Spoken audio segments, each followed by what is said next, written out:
In diesem Video zeige ich dir, wie du empfindliche Vitamine und sekundäre Pflanzenstoffe in Früchten auf total einfache Art und Weise haltbar machen kannst. Dabei herauskommen wird ein allzeit griffbereites Dessert, eines meiner absoluten Lieblinge. Hallo, ich bin Ann und ich habe an der Universität Zürich Biologie studiert.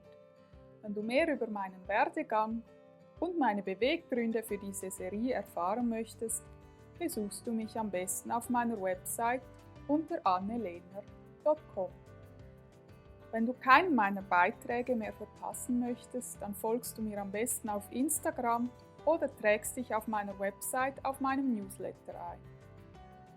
Ich würde mich auch sehr freuen, wenn du diesen Kanal abonnierst, denn dadurch kannst du mir helfen, dass dieses Video auch anderen angezeigt wird, die sich dafür interessieren. Du benötigst eine Form für Eis am Stiel. Ich verwende eine aufrechte Form, denn dadurch lässt sie sich leichter in den Tiefkühler stellen. Die Flüssigkeit läuft weniger rasch aus und du brauchst auch weniger Platz. Zudem hat das den Vorteil, dass das Eis schön von beiden Seiten geformt wird. Den Link zur Form, die ich verwende, habe ich unten im Beschreibungstext eingeblendet. Ich muss dir aber sagen, dass diese Form auch einen entscheidenden Nachteil hat. Wenn du nämlich Wasserglacé machst, dann bleiben die Stiele nicht schön senkrecht stehen und nach dem Gefrieren bringst du so kaum mehr den Deckel weg. Ich verwende den Deckel daher nur, wenn ich sehr cremige Eiscreme mache, wo die Stiele auch während dem Einfrieren schön stehen bleiben. Gemäß Herstellerangaben ist die Form auch nicht geeignet für den Geschirrspüler und leider macht der Hersteller auch keine genaueren Angaben, was für Stoffe sich im Kunststoff befinden. Mir persönlich ist das wichtig, weil die Flüssigkeit doch recht lange mit der Form Kontakt hat. Du siehst, ich verwende diese Form, weil ich auch nach längerer Suche noch keine bessere Alternative gefunden habe. Wenn du keine geeignete Form hast, dann kannst du natürlich auch leere Joghurtbecher und Schaschlikspieße oder umgedrehte Löffelchen verwenden. Dann benötigst du noch eine Zitruspresse und eine Zesterreibe oder eine ganz dünne Raffel. Die Links dazu findest du ebenfalls unten im Beschreibungstext. Und fast hätte ich's vergessen, natürlich auch noch ein Litermaß.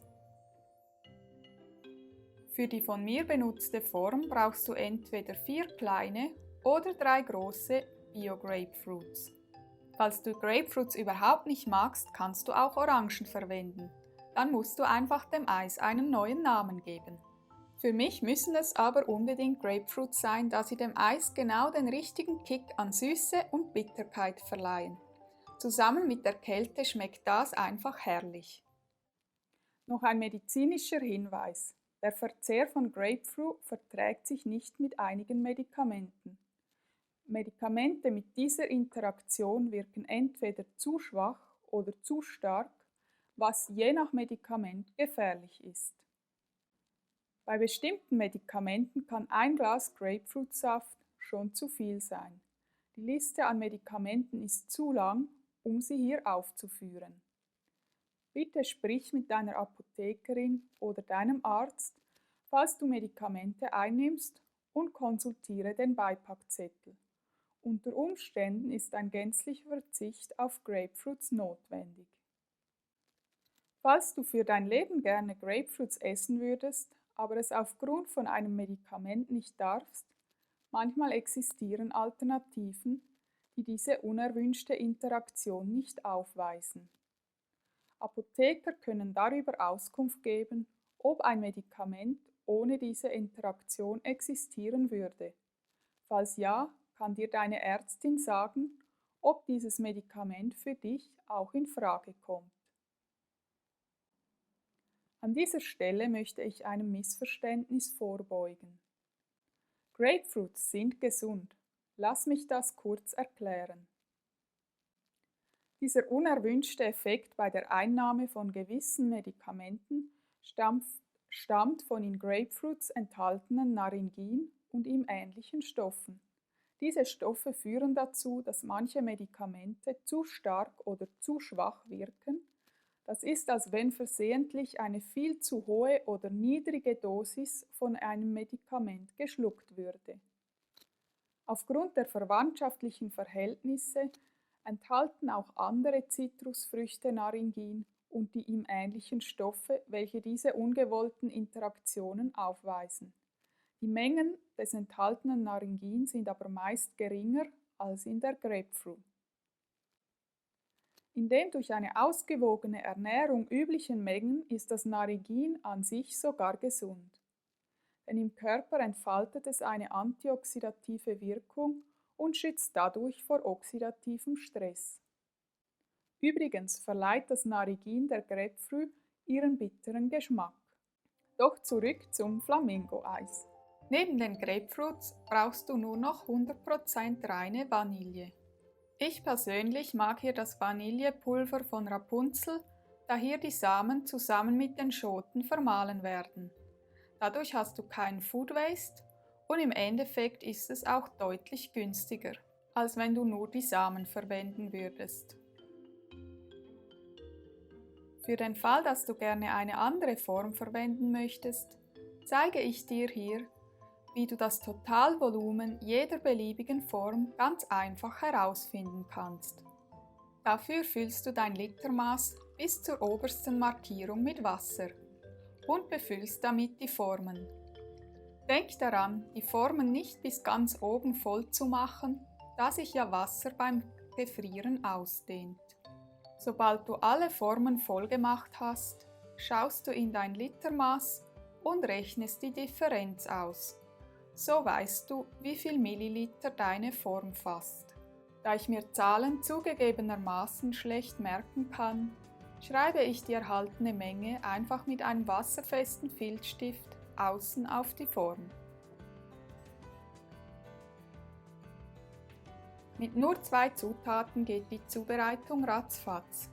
Du presst einfach die Grapefruits aus, liest ein bisschen die Kerne raus, falls es hat, und gibst den Saft samt Fruchtfleisch in das Litermaß. Bevor du dich ans Auspressen der letzten Grapefruit machst, reibst du zuerst die Schale ab und gibst sie zusammen mit einer großzügigen Prise Vanille ebenfalls in das Litermaß. Sobald du alles gut vermengt hast, kannst du es auch bereits in die Formen einfüllen. Hier kommen wir auch schon zu einer etwas kleckerigen Angelegenheit. Bitte beim Einfüllen auch das Fruchtfleisch immer wieder gut untermengen, da sonst jedes Stängeli Glacé anders wird. Am Rand genügend Platz lassen und dann ab damit ins Gefrierfach. Konstant bei -18 Grad tiefgefroren behält das Flamingo-Eis seine Qualität für rund 8 bis 12 Monate. Warum ich -18 Grad extra erwähne, kannst du in meinem ersten Video Ready-Made Sauce Cäsarsalat erfahren.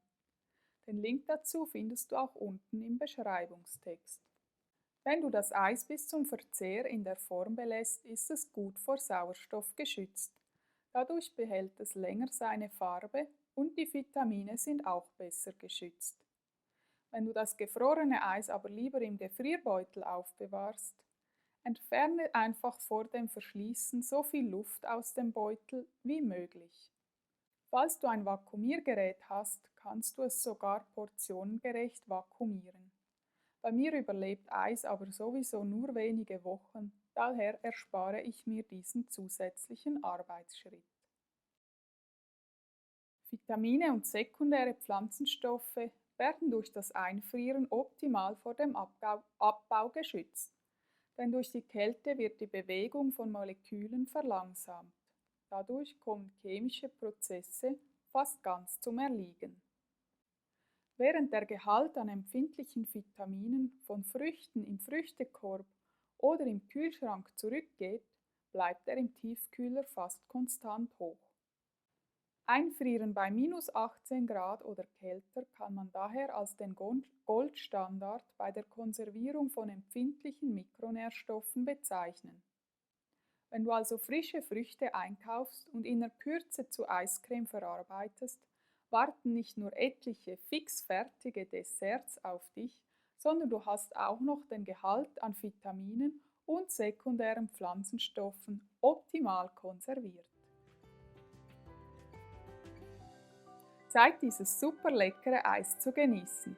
Kurz unter heißes Wasser halten, fertig ist der Eisgenuss. Dann, wenn du es brauchst, ist kein lästiges Waschen, Rüsten und Aufräumen mehr nötig. Ich finde übrigens, Eis ist etwas für das ganze Jahr. Im Winter auf dem Sofa in eine warme Decke gekuschelt, herrlich. Ich mag es auch total gerne nach einem Saunabesuch oder dem Sport. Und natürlich erst recht im Sommer. Weil es so lange haltbar ist, kannst du dir mit der Zeit einen Vorrat verschiedener Sorten anlegen. So erwarten dich immer eine bunte Portion Abwechslung, auch wenn du gerade mal keine Zeit zum Einkaufen hast. Vielleicht ist nun auch deine Experimentierfreude geweckt. Ich würde mich jedenfalls freuen, wenn du mir demnächst auch deine Lieblingskreation auf Instagram oder direkt hier in der Kommentarspalte verrätst. Denn auch ich freue mich über neue Rezeptideen.